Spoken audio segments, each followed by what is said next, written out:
دیکھیں، اگر ہم ان دستاویزات کو باریکی سے پڑھیں تو پتہ چلتا ہے کہ یہ اعتراض مکمل طور پر سیاق و سباق سے ہٹا ہوا ہے۔ انہوں نے حدیث کو رد نہیں کیا۔ تو پھر ان کا اصل مسئلہ کیا تھا اس وقت؟ مسئلہ اس وقت کا ماحول تھا۔ کوفہ اس وقت جھوٹی احادیث گھڑنے کا ایک مرکز بن چکا تھا۔ سیاسی جماعتیں اپنے مفاد کے لیے ایسی باتیں مشہور کر رہی تھیں۔ اچھا، یعنی پولیٹیکل پروپیگنڈا چل رہا تھا دین کے نام پر۔ بالکل۔ ایسے میں امام ابو حنیفہ نے حدیث کو قبول کرنے کا معیار بہت سخت رکھا۔ یہ ان کا ایک کوالٹی کنٹرول میجر تھا۔ کوالٹی کنٹرول میجر، اسے تھوڑا مزید کھولیے، یہ پریکٹیکلی کیسے کام کرتا تھا؟ مثال کے طور پر اگر کوئی اکیلی حدیث جسے خبر واحد کہتے ہیں آتی تھی اور وہ قرآن کے عام اور واضح اصولوں سے ٹکراتی تھی تو وہ احتیاط برتتے تھے۔ صحیح، یعنی اگر نبی کی طرف منسوب کوئی بات کسی ایک شخص نے پہنچائی ہو اور وہ قرآن کی آیت سے متصادم ہو۔ جی، یہ ان کی احتیاط تھی۔ وہ چاہتے تھے کہ سورس کوڈ میں کوئی ایسی تبدیلی یا وائرس داخل نہ ہو جائے جو پورے سسٹم کو خراب کر دے۔ ٹھیک ہے، یہ احتیاط سمجھ آتی ہے، مگر ان پر لگنے والا ایک الزام رخصہ، یعنی شریعت میں ناجائز آسانیاں پیدا کرنے کا بھی ہے۔ آپ حدود کی سزاؤں میں شبہ والے قانون کی طرف اشارہ کر رہے ہیں؟ جی بالکل، ان کا ماننا تھا کہ 100 گنہگار چھوٹ جائیں یہ بہتر ہے اس سے کہ ایک بے گناہ کو سزا مل جائے۔ عملی طور پر دیکھا جائے تو اگر ریاست اس قانون کو اپنا لے تو مجرموں کو کھلی چھٹی نہیں مل جائے گی۔ یہ پوائنٹ بہت اہم ہے اور یہاں میکینزم کو سمجھنا ضروری ہے۔ لوگ سمجھتے ہیں کہ گنہگار چھوٹ گیا کا مطلب ہے کہ قاتل آزاد گھوم رہا ہے۔ ایسا بالکل نہیں تھا۔ تو پھر مجرم کے ساتھ ہوتا کیا تھا؟ اسے آزاد نہیں کیا جاتا تھا؟ ہرگز نہیں، اسے تعزیر کی طرف منتقل کر دیا جاتا تھا۔ تعزیر کا مطلب ہے وہ سزا جو قاضی اپنے تجربے اور جرم کی نوعیت کے حساب سے خود مقرر کرتا ہے۔ اچھا، یعنی سزا ختم نہیں ہوتی تھی بلکہ اس کی نوعیت بدل دی جاتی تھی۔ بالکل، اس میں لمبی قید یا جرمانہ شامل تھا۔ اس منطق کا مقصد یہ تھا کہ ریاست کی طرف سے کوئی ایسی ایکسٹریم سزا کسی ایسے شخص کو نہ مل جائے جس کے خلاف ٹھوس ثبوت نہ ہو۔ اس تصور کو استحسان کہتے ہیں۔ استحسان یعنی عام مفاد اور بہتر انصاف کی خاطر ایک لچکدار قانونی راستہ چننا۔ یہ میکینزم واضح کرتا ہے کہ لا اینڈ آرڈر برقرار رہا۔ جی، اور انسانی حقوق کا تحفظ بھی ہوا۔ اگر ہم انہی آسانیوں کی بات کریں تو عورت کے نکاح کے حوالے سے بھی ان کی فقہ دوسروں سے مختلف ہے۔ ہاں، میں نے پڑھا ہے کہ انہوں نے عورت کو بغیر والی کے نکاح کی اجازت دی تھی۔ اس کی منطق کیا تھی؟ منطق بہت خوبصورت تھی۔ انہوں نے دستاویزات کی روشنی میں اصول قائم کیا کہ اگر ایک بالغ عورت اپنی دولت کے فیصلے خود کرنے کا مکمل حق رکھتی ہے جو اسلام نے اسے دیا ہے، تو وہ اپنی زندگی کے سب سے بڑے فیصلے یعنی شادی کے لیے کسی اور کی محتاج کیوں ہوگی؟ سبحان اللہ، کیا عقلی استدلال ہے! بالکل، یہ دین کو بگاڑنا نہیں تھا بلکہ انسانی عقل کا وہ بہترین استعمال تھا جو انصاف اور آزادی سے مطابقت رکھتا تھا۔ اگر یہ میتھڈالوجی اتنی لچکدار تھی تو اس کا نتیجہ ہم آج بھی دیکھتے ہیں۔ ماشاءاللہ، دنیا کے تقریباً 45% مسلمان یعنی لگ بھگ 800 ملین لوگ حنفی مسلک پر عمل کرتے ہیں۔ واقعی یہ ایک بہت بڑا نمبر ہے۔ کاری قانون بنایا تو کیا صرف حکومت کے ڈنڈے کے ذریعے اس مسلک کو پوری دنیا میں پھیلایا گیا؟ ان سورسز میں کوئی شک نہیں کہ ریاستی سرپرستی کا ایک بہت بڑا کردار تھا، لیکن صرف حکومت کسی سوچ کو عوام کے دلوں میں نہیں اتار سکتی۔ اس میں سب سے بڑا ہاتھ عرف کا تھا۔ عرف یعنی مقامی رواج، لیکن مقامی رواج اور مذہبی قانون تو اکثر آپس میں ٹکراتے ہیں نا، اس کو پریکٹیکلی کیسے انٹیگریٹ کیا گیا؟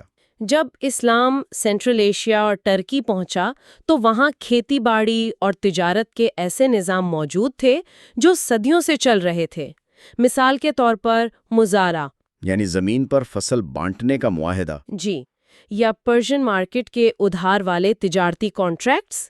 جب یہ مسائل حنفی قاضیوں کے پاس آئے تو انہوں نے یہ نہیں کہا کہ تمہارا پورا نظام حرام ہے کیونکہ یہ عرب میں نہیں ہوتا۔ تو انہوں نے اس نظام کو کیسے فلٹر کیا؟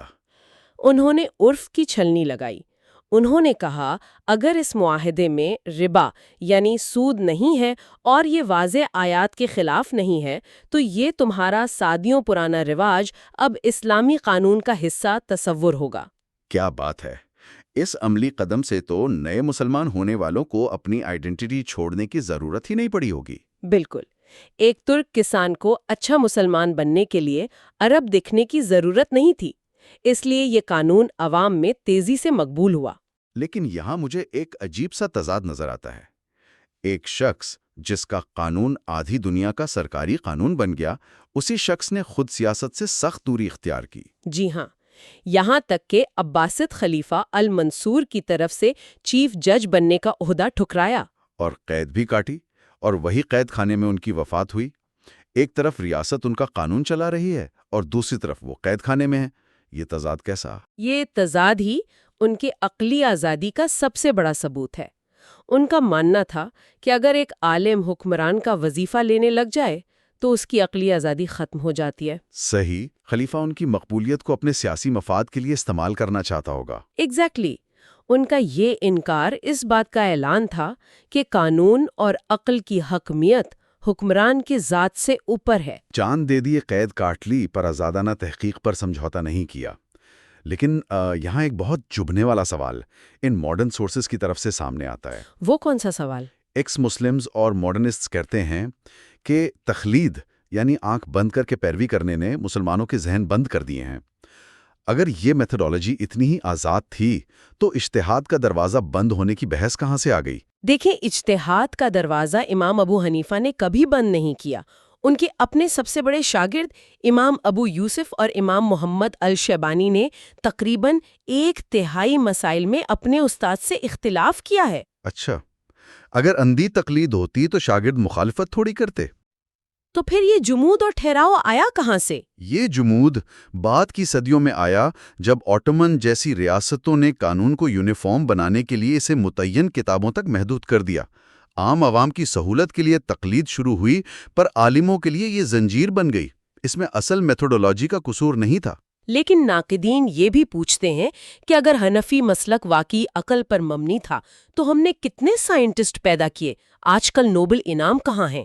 اگر ہم اسلامک گولڈن ایج کو دیکھیں تو البرونی، الخوارزمی اور ابن سینا جیسی شخصیات انہی علاقوں سے ابھریں جہاں حنفی مسلک کا غلبہ تھا۔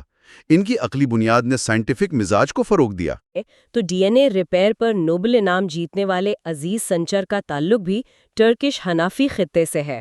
مسئلہ فقہ کا نہیں، ہمارے جدید اداروں کے زوال کا ہے۔ یہ ڈاٹا واقعی آنکھیں کھولنے والا ہے، لیکن ایک آخری اور نازک پوائنٹ ہے جو ہے اپوسٹسی، یعنی دین چھوڑنے کا رجحان۔ کچھ مغربی مقالے دعویٰ کرتے ہیں کہ شریعت کے سخت اصولوں کی وجہ سے لوگ اسلام چھوڑ رہے ہیں۔ اگر ہم گلوبل سوشولوجیکل رپورٹس پر نظر ڈالیں تو ڈیٹا اس کی تصدیق نہیں کرتا۔ پوری دنیا میں اپوسٹسی کی شرح بہت کم ہے، اور اس میں ایک حیرت انگیز ٹرینڈ موجود ہے جو میڈیا میں نہیں آتا۔ حیرت انگیز ٹرینڈ وہ کیا ہے؟ ویسٹ میں جو اعلیٰ تعلیم یافتہ لوگ اسلام قبول کر رہے ہیں، ان کے لیے حنفی اور شافعی مذہب کا دستاویزی مواد سب سے زیادہ کشش رکھتا ہے۔ اچھا، لیکن ایک مغربی آزاد ماحول کے انسان کو اس پرانی فریم ورک میں ایسی کیا کشش نظر آتی ہے؟ وجہ بہت منطقی ہے۔ جب کوئی جدید دور میں اسلام اپناتا ہے تو اسے ماڈرن فائنانس یا بائیو ایتھکس جیسے مسائل کا سامنا کرنا پڑتا ہے۔ مثال کے طور پر سکوک بانڈز یا IVF اور آرگن ڈونیشن کے مسائل۔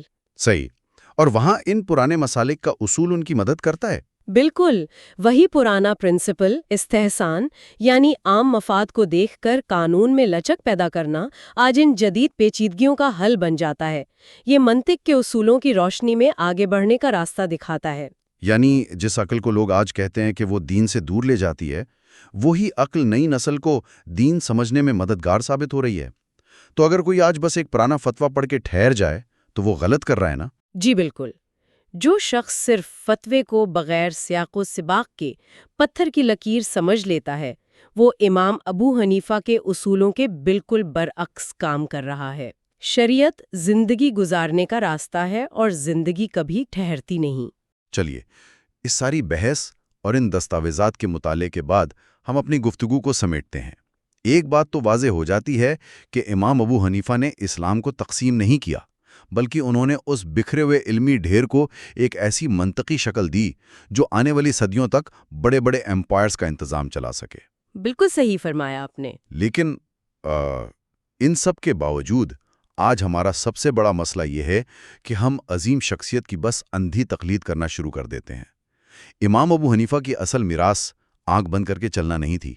وہ ایک ایسی عظیم شخصیت تھے جو وقت کے حاکم کے سامنے بالکل اکیلے ڈٹ گئے، قید کاٹی، لیکن اپنے اصولوں پر سمجھوتا نہیں کیا۔ جی، آج ہمیں صرف ان کی پرانی کتابوں کی کاپی نہیں چاہیے، بلکہ ان کی وہی سوچنے کی ہمت چاہیے۔ بالکل، اگر ان جیسی عقلی آزادی آج واپس آ جائے تو ہم اپنے نئے مسائل کا حل خود نکال سکتے ہیں۔ بے شک، سوچنے کی آزادی اور بغیر کسی خوف کے تحقیق کرنے کا جذبہ ہی وہ چراغ ہے جو اس دور کے پیچیدہ اندھیروں کو دور کر سکتا ہے۔ اللہ ہمیں توفیق دے۔ چلو چلتے ہیں۔ اس چینل دی مسنگ ڈاٹس کو فالو کرنا نہ بھولیے۔ شکریہ۔